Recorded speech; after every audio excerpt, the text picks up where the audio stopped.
Boa noite a todos os irmãos do Centro Espírita Caminhando para Jesus, os demais companheiros que participam desse encontro de boas energias, de aprendizado, de entendimento da doutrina dos Espíritos. Hoje teremos a 11ª palestra. E quem vai nos brindar hoje é o nosso irmão Júlio Galamba, com o tema Ninguém pode servir a Deus e a Mamon.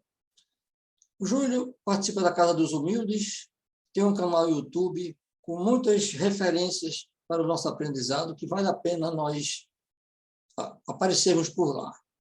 Ele vai nos brindar com esse assunto tão importante sobre a nossa conduta na vida terrena, que vai repercutir seriamente quando nós passarmos para o outro plano, não é?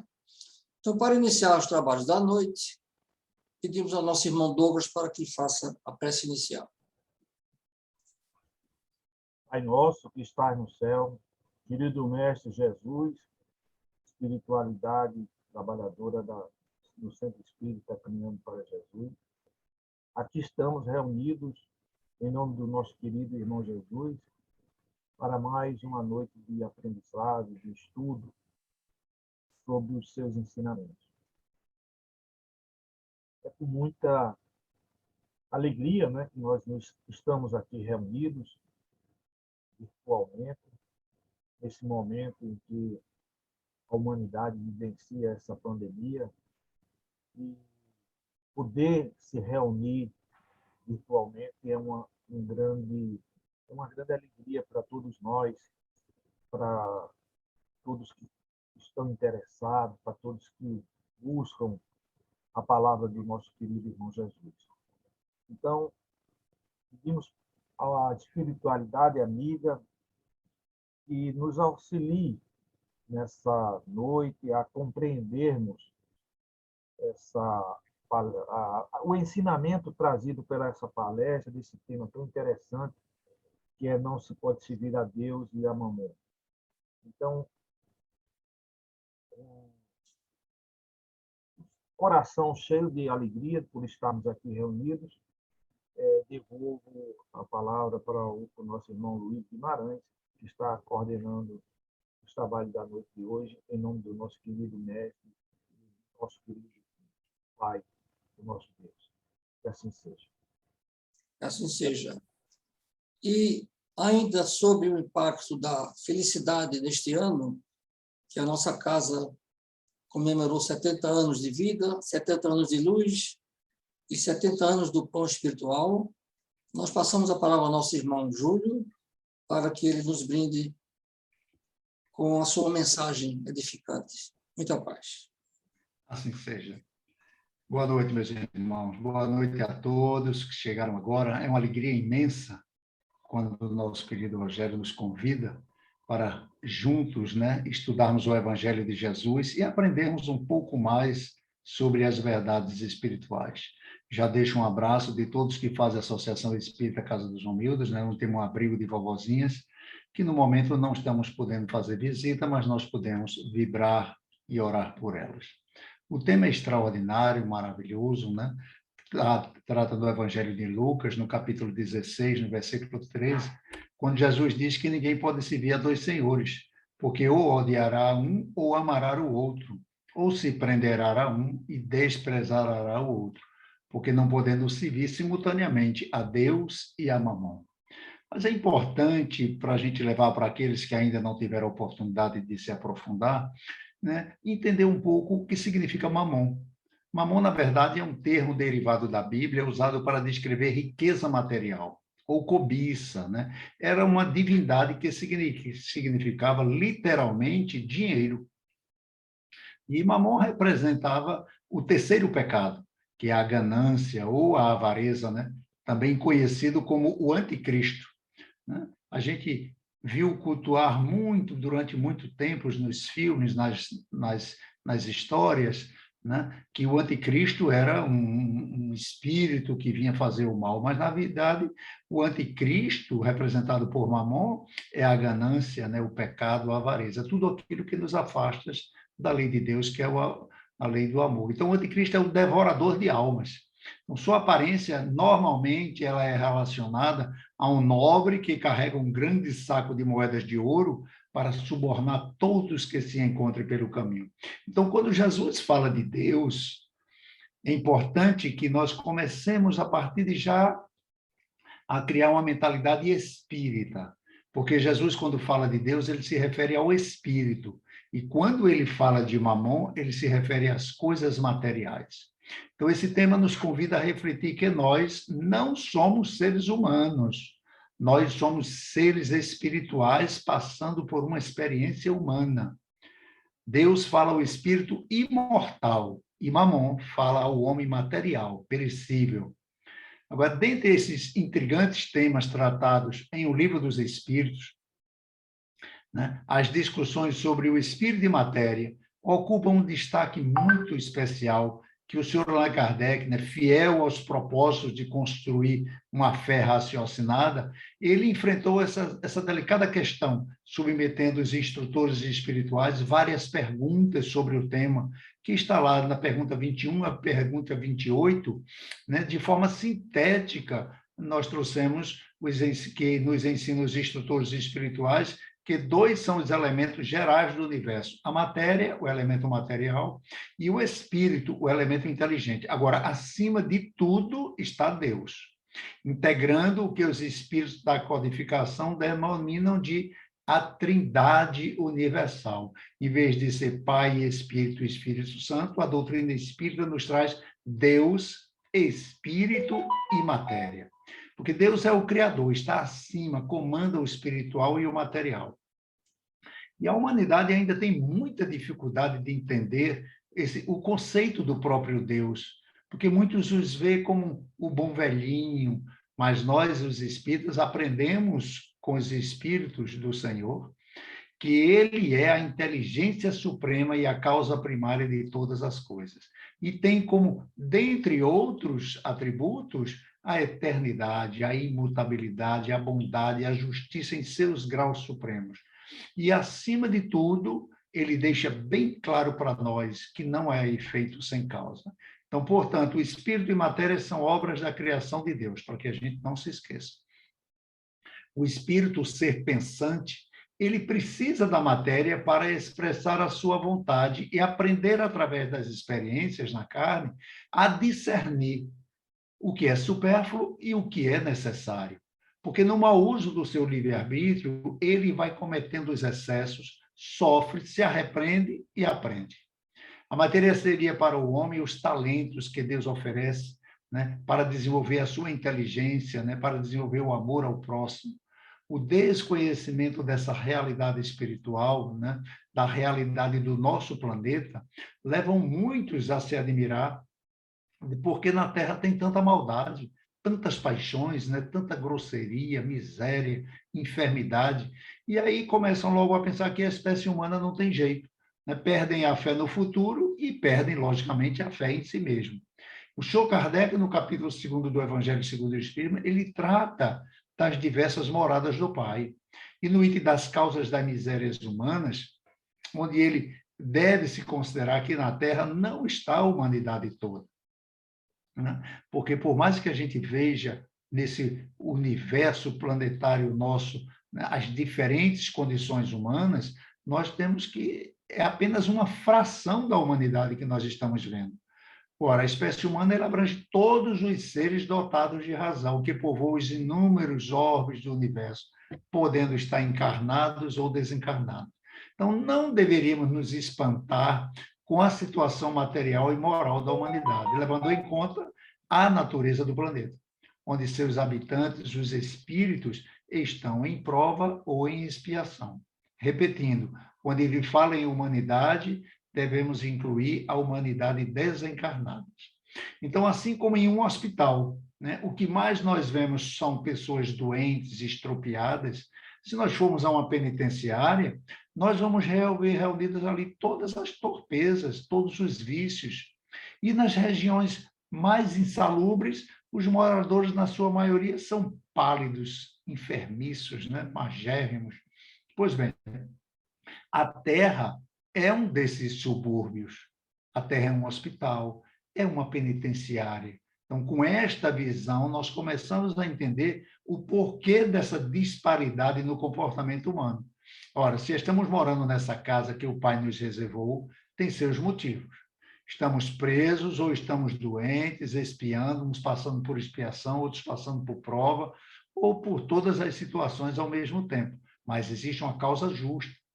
Mas a Terra ela tem um papel importante para a evolução do espírito. Quando o espírito entende que está também numa escola de almas. Aí, quando ele tem esse despertar de consciência, ele avança mais rápido, porque ele começa a investir na sua condição espiritual. Até porque os professores dessas escolas, eles são muito severos, são muito exigentes, todos saem daqui levando um bom conhecimento. E a exigência é apenas o cumprimento da lei. Lei dos homens, claro, e as leis de Deus também. O que nós chamamos de sofrimento, na verdade, são aprendizados. Quando nós nos afastamos da lei de Deus, a professora dor se aproxima, nos pega pelo braço e nos traz para a sala de aula de novo. Então, nós não somos punidos, nós somos advertidos, né? Porque somos espíritos rebeldes ao cumprimento da lei de Deus. E nós vamos ver que antes de reencarnar, né, nós mesmos, com o auxílio dos nossos protetores, familiares, amigos, mensageiros de Jesus, escolhe o tipo de experiência que vai precisar vivenciar. Como, por exemplo, ele escolhe se quer viver na riqueza, se quer viver na miséria, se passará por um tratamento, né, longo na sua infância, na sua juventude, na sua idade senil. Ele sabe que vai passar por mares revoltos, né? Mas ele é preparado por tudo isso. Para cada situação, ele recebe uma cartilha, uma orientação, uma mensagem, um sinal, um símbolo, alguma coisa que lhe dará força se ele estiver seguindo aquela cartilha. Mas mesmo sabendo de tudo isso, se preparando, orientando, apoiando, muitos desistem no meio do caminho, por não terem ainda desenvolvido a fé na providência divina. Aceitam reencarnar porque sabe que é preciso, precisa evoluir, mas a sua fé está ainda muito frágil. Esta é uma das explicações que a doutrina espírita nos traz para a maioria dos abortos espontâneos. O espírito simplesmente desiste, e é permitido a ele, porque o livre-arbítrio é para todos nós. Ele não entende que Deus permite a nossa encarnação nas condições que melhor nos auxiliam o nosso progresso, tanto o progresso moral como o progresso intelectual, né? Então, muitos desses relatos, ditos pelos próprios espíritos através da mediunidade, o Chico Kardec registrou na obra O Céu e o Inferno, na sua segunda parte. E nós trouxemos para nortear toda a experiência humana, a experiência de Max, o mendigo. Ele viveu na Baviera, lá por 1850, e morreu bem velhinho, quase centenário, conhecido como Pai Max. Ninguém sabia ao certo a origem, porque ele não tinha família. E há quase meio século ele vivia cheio de enfermidade, vivia a favor da caridade pública. E as crianças chamavam ele com muito carinho de Senhor Conde. Muitos anos após a sua morte, ele apareceu em sonho à filha do proprietário de um dos castelos que o deixavam dormir na estebraria. Então, nesse sonho, ele disse a ela: muito obrigado, minha filha, muito obrigado por teres orado por mim, por teres pedido ao Senhor para me amparar. Tu queres saber quem eu sou? Já que vos interessaste por esse infortunado mendigo, isso será para mim um prazer muito grande e servirá de ensinamento para muitos. E ele contou mais ou menos assim: há 1 século e meio eu era rico e poderoso, senhor desta região. Porém, eu era fútil, orgulhoso, vaidoso da minha nobreza. Minha imensa fortuna sempre serviu somente aos meus prazeres.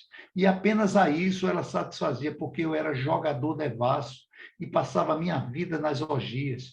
Meus vassalos, assim como os animais da fazenda, eram extorquidos, maltratados para prover os meus gastos excessivos. E eu ficava surdo com as lamentações deles, né? Como a de todos os infelizes que batessem na minha porta. E, de acordo com o meu pensamento, eles deveriam se sentir muito honrados por servirem aos meus caprichos. E eu morri muito jovem nessa época, desgastado pelos excessos, porém, sem haver passado por nenhum sofrimento verdadeiro. Pelo contrário, aos olhos de todos, eu era um dos mais felizes do mundo. Os boêmios lamentavam muito a perda do seu senhor que servia para eles, mas nenhuma lágrima foi derramada sobre o meu túmulo. Nenhuma prece foi feita a Deus por mim. Somente tu se lembraste de mim. Exceto o que eu ouvia era a alimentação dos que eu fiz infeliz. Essas lamentações continuaram a repercutir em meus ouvidos durante longos anos e me pareceram uma eternidade. Cada uma de minhas vítimas era um novo rosto ameaçador ou irônico que surgia diante de mim e me perseguia sem interrupção, sem que eu pudesse encontrar um lugar oculto para me esconder de sua visão. Nem um olharzinho amigo eu pude deter. Meus antigos companheiros de libertinagem, infelizes como eu, também desencarnados, fugiam de mim dizendo: tu não podes mais pagar nossos prazeres. Nessa hora, eu pagaria a peso de ouro por um copo d'água. Eu, porém, não possuía mais nada. E todo o ouro que eu distribuía a mãos cheias dos meus prazeres carnais egoísticos sobre a terra não produziu uma só bênção. Nenhuma só, minha querida filha. Enfim, as forças foram esgotadas como de um viajante extenuado que não vê o fim da sua estrada, e eu clamei: meu Deus, tem de piedade de mim. Quando terminará esta minha horrível situação? Então, uma voz, a primeira que eu ouvia depois de haver deixado a terra, me disse: quando tu quiseres, quando tu quiseres. E o que é que preciso fazer, grande Deus? Respondi: dizei-me, e eu me submeterei a tudo e não reclamarei de nada. É preciso que te arrependeres, te humilhares diante daqueles que humilhaste, pedir a eles que intercedam por ti, porque a prece do ofendido que perdoa sempre é agradável a Deus. E eu me humilhei, roguei a meus vassalos, meus servidores, que estavam ali diante de mim. Então, para mim, foi como uma nova vida. O desespero foi substituído pela esperança, e agradeci a Deus com todas as forças da minha alma. A voz disse-me a seguir: príncipe? E eu respondi: não há outro príncipe aqui, exceto o Deus Todo-Poderoso, que humilha os orgulhosos. Perdoai-me, Senhor, porque eu pequei. Fazei de mim o servidor dos meus servidores, se essa for a vossa vontade.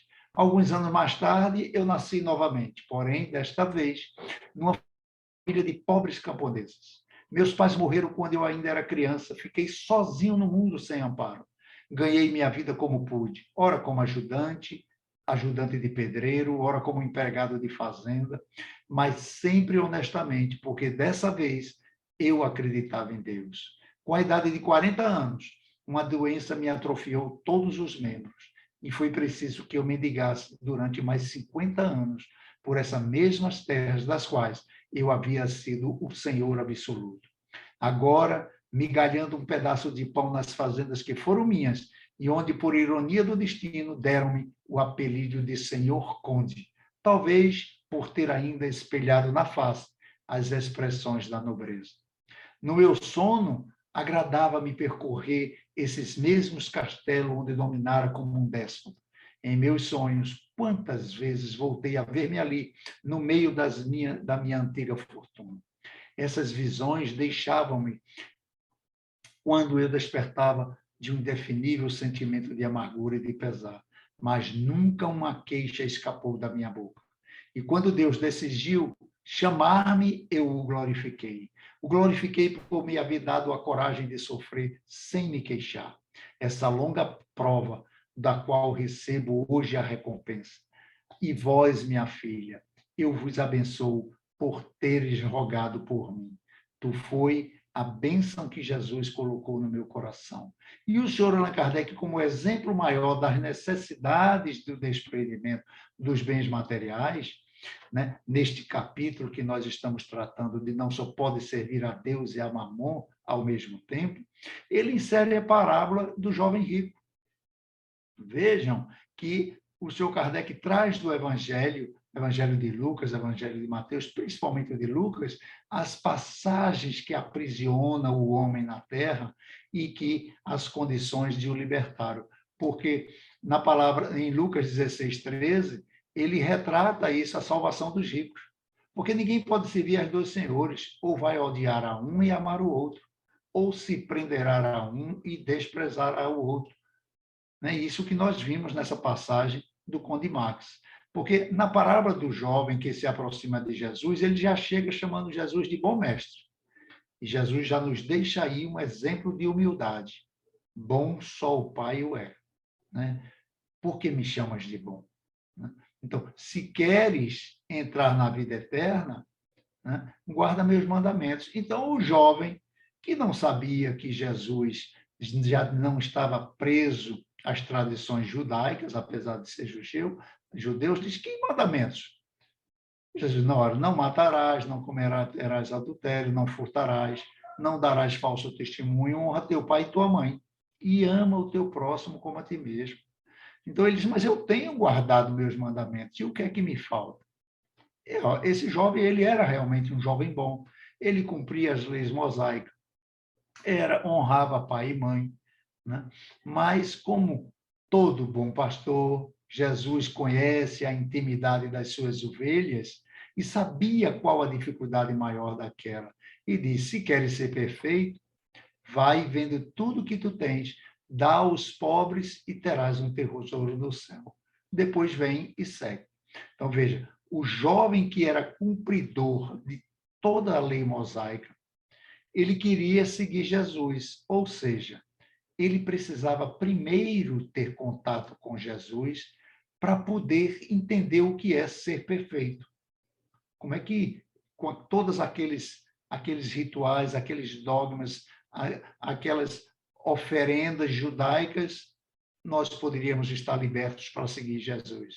Então, o jovem não gostou e saiu muito abatido porque ele possuía muitos bens. A atitude desse jovem é o que levou Jesus a dizer aos apóstolos que é mais fácil um camelo passar pelo buraco de uma agulha do que entrar um rico no reino dos céus.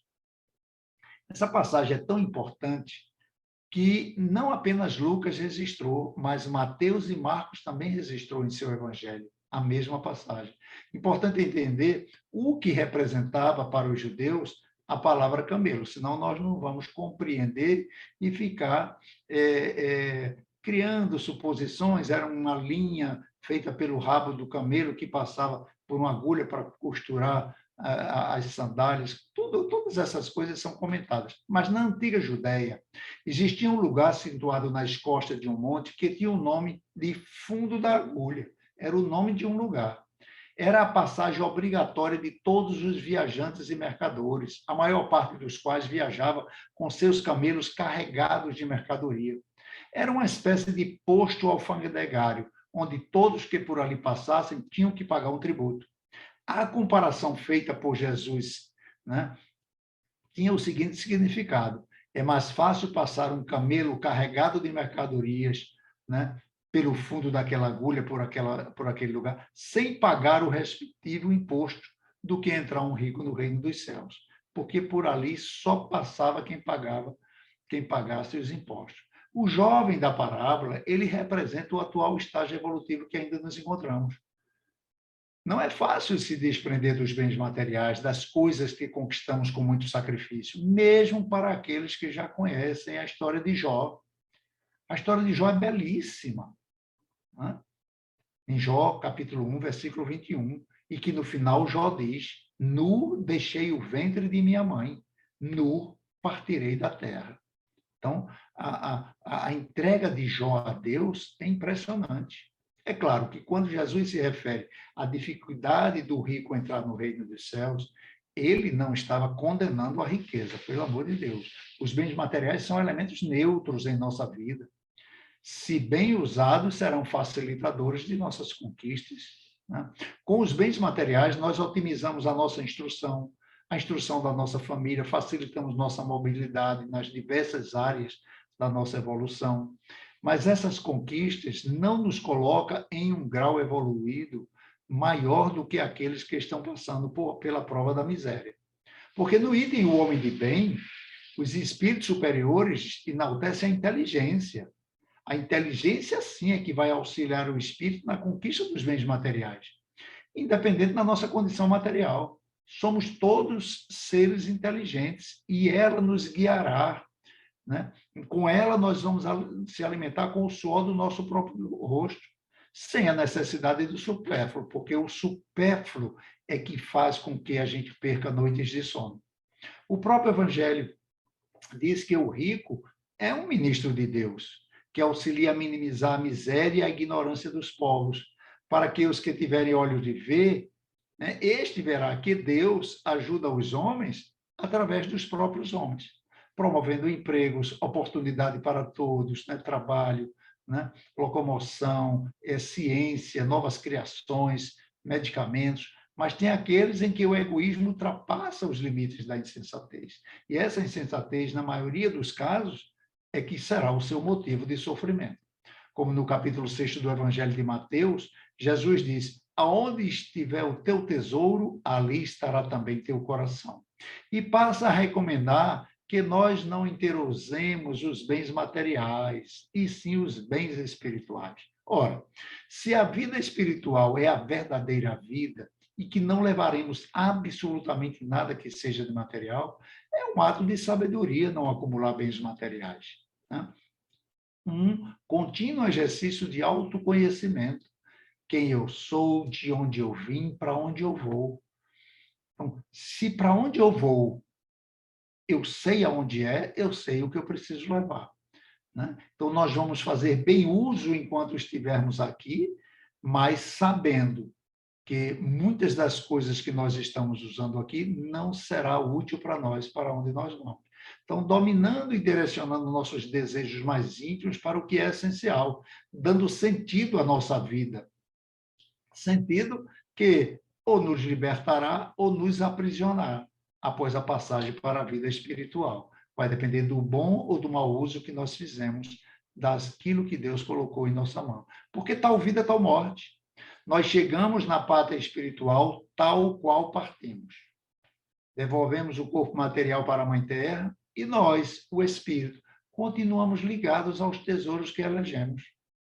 Quem já não viu nos diversos bairros da nossa cidade, né, um casario lá imenso, abandonado, né, um edifício, né, uma fábrica? Isso, na maioria das vezes, são homéricas brigas judiciais entre familiares.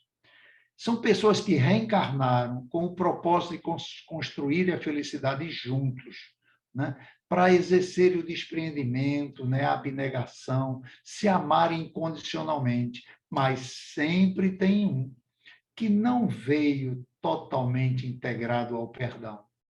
Veio para complicar, veio para colocar os outros em prova. E muitos desses, né, que estão passando por necessidades severas. Mas bastava fazer ali o inventário e resolvia a vida de um ou de outro. Mas não, tem aquele que finca o pé, eu não assino o inventário. São obsessores da própria família, ou por ignorância, ou por apego aos bens materiais. Porque ontem ele tirou de mim, hoje sou eu que vou tirar dele. Infelizmente, a gente encontra isso às mãos cheias.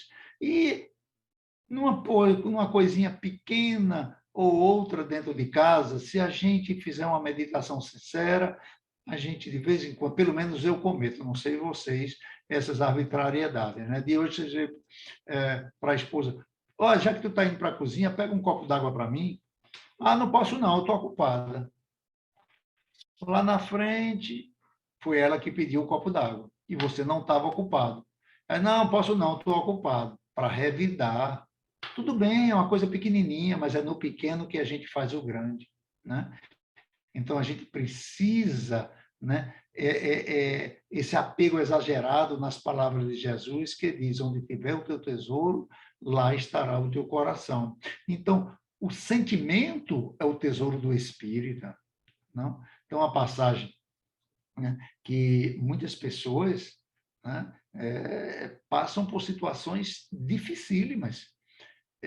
A minha mãe contava um caso, que ela é lá do interior do Crato, Eu já vi essas histórias ditas por outras pessoas, não sei se veio de lá ou se ela contou, porque já contaram a ela, que tinha um homem muito sovina lá na região dela, né, que ele juntava dinheiro dentro do colchão. Tudo, ele trabalhava na roça, tudo que ele ganhava guardava no colchão. Tinha 2 filhos, uma filha adolescente de seus 14, 15 anos e um filho de seus 7, 8 anos. Mas passavam necessidade tremenda. Ele conseguiu, né, ele também trabalhava de pedreiro lá, construiu uma casa grande e a esposa dele cuidava de tudo sozinha. Embora a filha dele às vezes dizia, pai, eu preciso comprar um vestido novo. Ela ia para a escola, tinha aquelas quermesses lá, aquelas festas, e dizia, você já tem 2, está vestida com um, lave o outro, amanhã você veste o outro. Então, era nesse nível, né? O filho dele, ora, se o filho dele dissesse, pai, o meu lápis quebrou, meu caderno acabou, ele dizia, ora, eu já lhe dei o material do ano.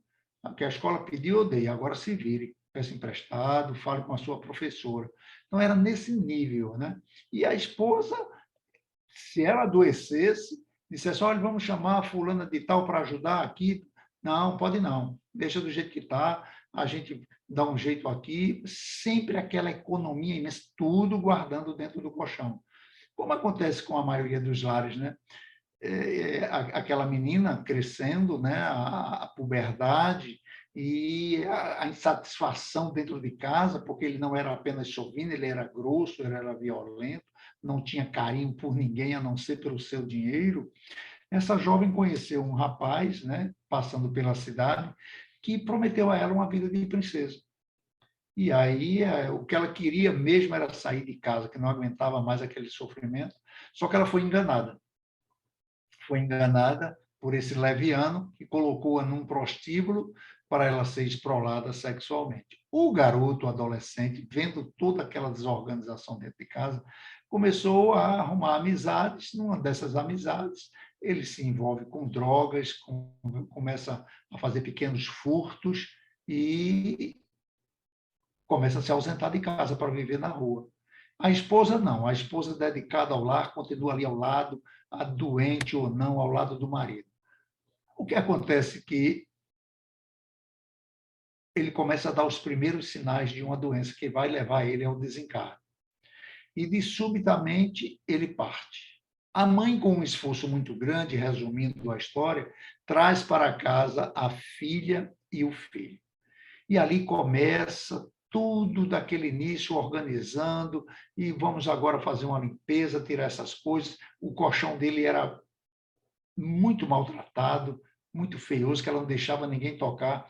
Então, vamos fazer uma arrumação. A primeira coisa que fizeram foi pegar, né, e perceber que tinha uma energia muito negativa, porque algumas pessoas da região, principalmente aquelas que faziam limpeza nas crianças, né, e tirar olhado, essas coisas, dizia que ele vivia agarrado no colchão.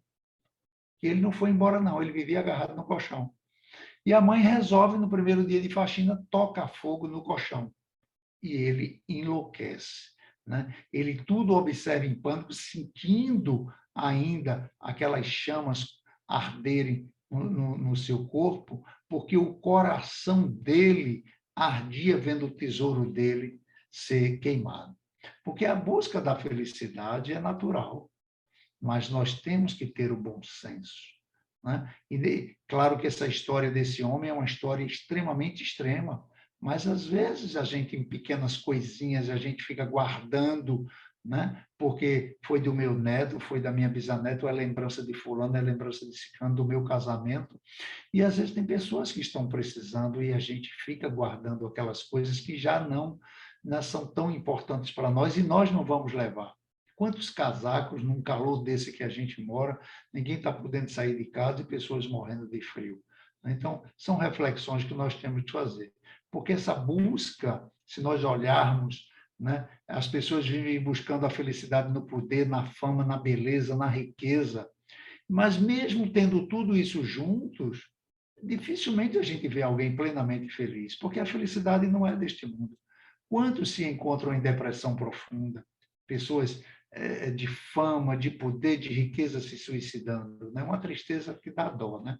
E nós estamos, né, nesse Setembro Amarelo, dirigindo nossas orações para todos aqueles que perderam um ente querido através do suicídio e para nossos irmãos suicidas, para que eles saibam que para Deus sempre existe uma oportunidade de refazer o caminho. E aqueles verem seus tesouros despencaram, né, se suicidaram porque aplicaram muito na bolsa e viram o dinheiro se perder nessa pandemia, vivem um verdadeiro inferno de emoções, né, porque vê os seus tesouros fugindo de suas mãos. Então é importante a gente lembrar a natureza do nosso planeta, é um planeta de prova e expiações. É natural, é comum acontecer situações de altos e de baixos na nossa vida, né? Agora, que nós não culpemos ninguém, a não ser a nós mesmos, né? Porque herdam fortunas, muitos herdam fortunas, e do dia para a noite elas se desmoronam. Perde a posição de comando, perde a beleza, porque o corpo envelhece mesmo, ou por um acidente de carro, né? Isso é comum com todos nós. E no Evangelho de Lucas, no capítulo 17, Jesus diz que o reino de Deus não vem com aparências exteriores. Não que a beleza não deva ser procurada, a medicina é obra de Deus. Cirurgias reparadoras são muito bem-vindas. A melhor autoestima, né? Ela será sempre um motivo de queda de um espírito se ela for usada como moeda de troca, tornando o espírito, né, escravo das suas reformas exteriores. Cuidar, sim, do exterior, mas principalmente do interior, do seu intelectual, da sua moral, da sua educação, da sua humildade, da sua delicadeza, né? No Óbolo da Viúva, a gente tem lá que aquela mulher era muito rica, mas ela se vestia com delicadeza para ir visitar a mãe do homem doente, né? Porque a felicidade ela está em um coração puro, numa consciência tranquila, por estar cumprindo suas obrigações, né? Obrigações com a lei dos homens, claro, e com as leis de Deus. Buscar primeiramente o reino de Deus e sua justiça. Fazendo isso, tudo nos será dado por acréscimo. O próprio Jesus disse isso lá em Mateus, no capítulo 6, no versículo 33. Porque a orientação foi dada pelo Senhor Jesus quando foi dita, após o Senhor discorrer sobre nossas preocupações e as buscas pela satisfação das nossas necessidades materiais, sejam elas reais ou fictícias. Porque os tesouros dos céus são guardados em nossos corações. Mas muitos dos que ouvem os ensinamentos de Jesus logo os esquecem. Porque não tiveram como guardá-los, o coração estava cheio de preocupação, de medo de que os ladrões viessem furtar os seus bens, vivem apreensivos porque os negócios não estão indo bem, né? Como foi dito ao líder espiritual indiano, Sai Baba, quando perguntaram a ele o que mais impressionava ele no mundo, e ele disse, e os homens? Como assim os homens? O repórter perguntou. Porque os homens, eles perdem toda a sua saúde para ganhar dinheiro. Lá mais na frente, gastam todo o dinheiro para recuperar a saúde. Vivem como se nunca fossem morrer e morrem como se nunca tivessem vivido. O diálogo de Jesus com Pilatos, ele deixa bem claro, quando ele diz para todos nós, o meu reino não é deste mundo. O que significa que o reino dele não é do mundo material, e sim do mundo espiritual, né? Que a doutrina espírita esclarece como sendo a pátria de onde se origina o espírito imortal. Estamos aqui de passagem. Tudo que for matéria é instrumento para que a gente se torne servo, mensageiro de Jesus, estendendo a mão a um, a outro, né?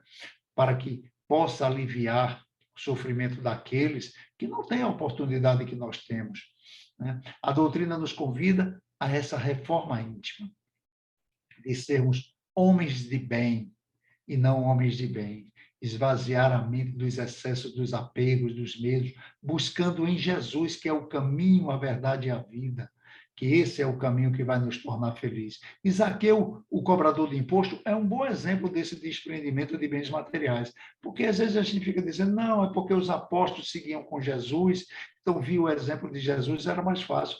Zaqueu não conhecia Jesus, né? Ele possuía tudo o que precisasse para ter uma vida tranquila, mas ele ele tinha sede de conhecer Jesus, porque ele já ouvia suas pregações, tanto é que antes de saber que Jesus ia para Jericó, ele já tinha começado a tratar os seus serviçais com maior humanidade. Isso está narrado por Humberto de Campos em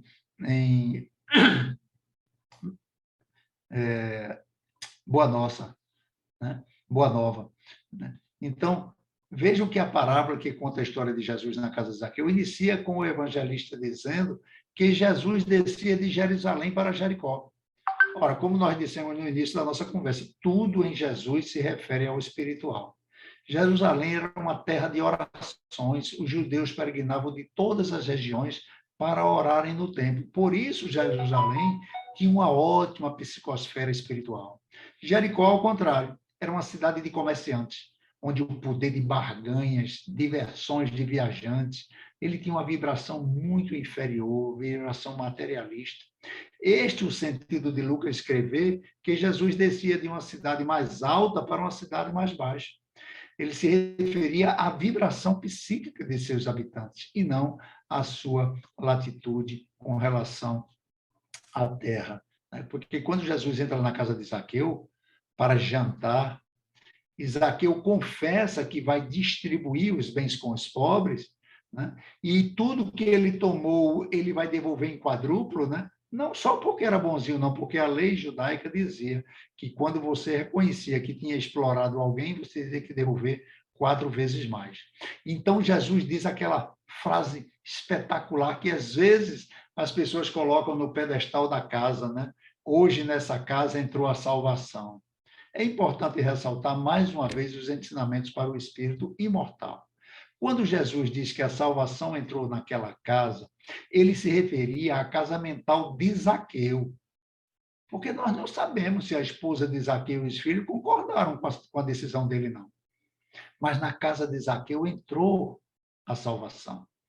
Né? Aquele homem velho, egoísta, cobrador de imposto, agora estava se libertando, estava colocando a sua vida a serviço dos mais necessitados, estava sendo justo, estava procurando a Deus. Porque quantos pais e avós, se a gente olhar direitinho na nossa sociedade, quantos pais e avós são internados em abrigos, em clínicas psiquiátricas, não, porque tem a idade muito avançada, é senil. E por que estão dizendo que ele é senil, está gagá? Porque ele fez um inventário e deixou mais para um, deixou mais para outro, e alguns não estão concordando. Então, é melhor arrumar um advogado, um médico, um parecer de que ele não tinha a razão, né, para poder refazer aquele testamento. Então, a gente não sabe se a esposa de Zaqueu e seus filhos concordaram com a decisão dele, mas na casa mental de Zaqueu, sim, dito pelo próprio Jesus. Então, se estarmos atentos às passagens que nos foram relatadas por Jesus até esse momento, nós percebemos que os tesouros que nos afastam de Deus e nos aproximam de Mamon não são a riqueza, a beleza e o poder. Então, vejam só, alguém pode ter ficado equivocado. Ave Maria, dinheiro é um problema, beleza é um problema. Não. O que nos afasta é o que nós fazemos com eles. É o que nós fazemos com essas coisas. O que aprisiona um espírito, afastando dos familiares e dos amigos, são os seus sentimentos egoístas, né? Que libera a sovinice, o orgulho, a vaidade e a insensatez. Esses sentimentos conduzem o espírito ainda preso ao corpo, após o despertar de consciência, a herdarem o pior dos tesouros, o tesouro do remorso, onde ele se tornará carrasco de si mesmo, passando a sofrer e querer sofrer, após ver o quanto agiu fazendo os outros sofrerem. Na obra, sempre a obra Céu e Inferno é deliciosa nessa parte, maravilhosa. Olha, quem não teve ainda o cuidado de fazer uma leitura minuciosa da obra Céu e Inferno, tira um tempinho. É impressionante essa obra, né? Ele traz depoimentos de diversos espíritos, né? Que, através da mediunidade, narram seus sofrimentos, mas narram também a sua felicidade. Porque a história do espírito Maxi, ela não está em espíritos sofredores, ela está em espíritos felizes. porque agora ele encontrou a paz interior. Ele agora está em paz consigo mesmo, com a sua consciência. Ele não reclamou de Deus a vida que foi dada a ele. Pelo contrário, ele foi grato. E foi para isso que Deus enviou o nosso irmão mais velho, Jesus, que se apresenta como sendo o caminho, a verdade e a vida. E que para se chegar ao Pai, nós teríamos que percorrer a estrada da humildade. É o caminho que Jesus, por onde ele passou, a humildade o acompanhava banhando seus pés. A doutrina dos Espíritos, o Consolador prometido por ele, traz em seu frontispício: fora da caridade não há salvação. Nós somos espíritas, temos que entender um pouco mais sobre caridade. Mas o seu Allan Kardec é genial, porque ele sabia que nós iríamos trazer do nosso pretérito, né, ideias que saciassem o nosso desejo de ser caridoso.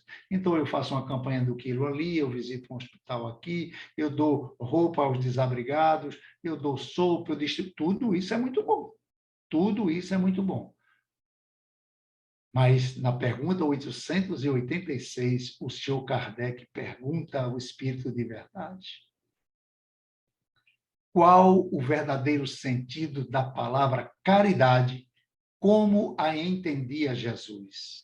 E a resposta é maravilhosa. Vamos escutá-la com a alma, com o coração, com os sentimentos. Benevolência para com todos. Para com todos.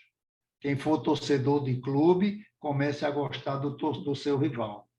Quem for de político A, comece a gostar de político B. Quem for, tiver um vizinho barulhento de um lado, comece a gostar dele.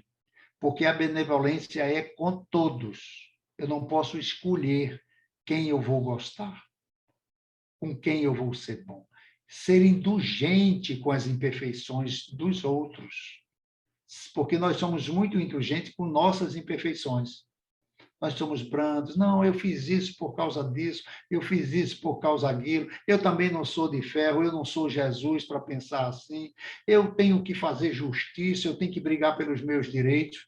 Mas brigar pelos direitos, fugindo de como Jesus lutava pelos direitos dele e nosso, não é ser cristão. E ele finaliza com perdão das ofensas. Então, nada que seja dirigido a nós, que a gente veja uma intenção por trás. A pessoa simplesmente colocou o ponto de vista dela, com o olhar dela, com a lente dela, com a evolução dela. E Chico Xavier é maravilhoso quando ele diz: se alguém te proferir uma ofensa, se ela for verdadeira, te aquieta. É verdade o que ele diz. Mas se ela não for verdadeira, te aquieta duplamente. Não foi contigo. Porque essas três virtudes, benevolência, indulgência e perdão, elas podem ser usadas para formar o verdadeiro sentido da caridade. Por quê? Por que escolheu essas três? São tantas virtudes? Por que foram escolhidas justamente essas três? Não é? Mas, e a doutrina espírita coloca a caridade. Ora, é importante a gente entender porque o lema da doutrina espírita é: fora da caridade não há salvação. Então, nenhum espírito vai atingir o estado de espírito puro ou estado de salvação sem a prática da caridade. Então, para buscar uma resposta, precisamos explorar um outro texto de Kardec: amar o próximo como a si mesmo, fazer pelos outros o que quereríamos que os outros nos fizessem. É a expressão mais completa da caridade, porque resume todos os deveres do homem para com o próximo e para com Deus. Então, daí o cuidado em não ferirmos o coração do nosso próximo. Por quê? Porque nós podemos estar morando dentro dele. Então, nós estamos ferindo a nós mesmos. E vamos colher esses frutos. A doutrina da imortalidade da alma, que nos mostra claramente que para se tornar um espírito liberto das amarras da matéria, é preciso passar pela experiência na matéria várias vezes através da reencarnação, perdoando os que nos feriram e pedindo perdão ao que nos ferimos, aos que nós ferimos, buscando no Evangelho de Jesus as forças que nos faltam para pegar na charrua e não olhar para trás. conforme a epístola de Pedro, não é? A epístola de Pedro, o amor cobre uma multidão de pecados. Nós trouxemos uma passagem da obra Retratos da Vida, psicografia do nosso querido Chico Xavier, através do espírito Cornélio Pires, o poeta da espiritualidade, que no item 20 ele diz, apego demais. E Cornélio diz, você quer informação, meu caro Luiz Lamego, do que se sabe no além? Quanto aos problemas do apego, apego cria na gente muita luta e compromisso, que o verbo ao nosso dispor, quase nada disso conta disso. Por força da lei de Deus, sempre clara e benfazeja, cada qual acha no tempo aquilo que mais deseja. Agarramento no mundo, na vista, ou coisa à toa, parece uma corda grossa que prende qualquer pessoa. Posso dizer a você, nesse laço estranho e forte, temos amigos em monte lutando depois da morte. Você recorda seu Juca, o Sovina de água rasa, depois de morto, deitou-se no cofre da própria casa. Sempre fugiu do trabalho o nosso caro Elentério. Morreu, mas vive em descanso, dormindo no cemitério. Negociante usurário, desencarnado, Niobem, conserva o punho agarrado na gaveta do armazém. A moça do garfo grande, Maricotinha Donato, sem corpo, só pensa nisso, leitoa, galeto e prato. Antonina de caneca, no além, ainda bebe e xinga, e se vejo é sempre escorado junto a uma garrafa de pinga. Outra que anda no copo, Dona Augusta, da Água Bela, fora do corpo, procura quem queira beber com ela. Pense nisso enquanto é tempo. Apego, caro Luiz, é o modo que o mundo encontra de se fazer infeliz. Educação e serviço indicam a paz segura. Toda pessoa na vida tem aquilo que procura. Pode crer, depois da morte, quanto ao seu próprio lugar, aquilo que você busque é nota que vai encontrar. Que as bênçãos do nosso Mestre Jesus, que a paz do nosso querido Mestre possa nos envolver, nos amparar. Agradeço imensamente pela oportunidade de estar aqui com todos, ouvindo e estudando o Evangelho de Jesus, à luz da doutrina dos Espíritos. Muita paz para todos. Assim seja. Agradecemos ao nosso irmão Júlio pela sua brilhante explanação, nos fazendo, renovando conhecimentos, aprimorando o nosso entendimento, com tantas palavras elucidativas para nós.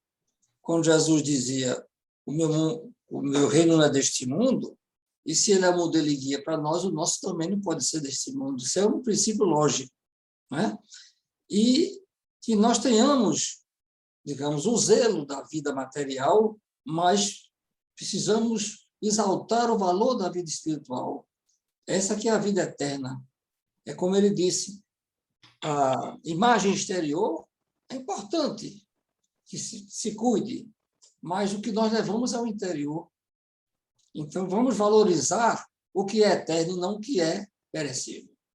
Mas, Júlio, como sempre, agradecidos, e sempre o convite que você volte sempre a nos brindar.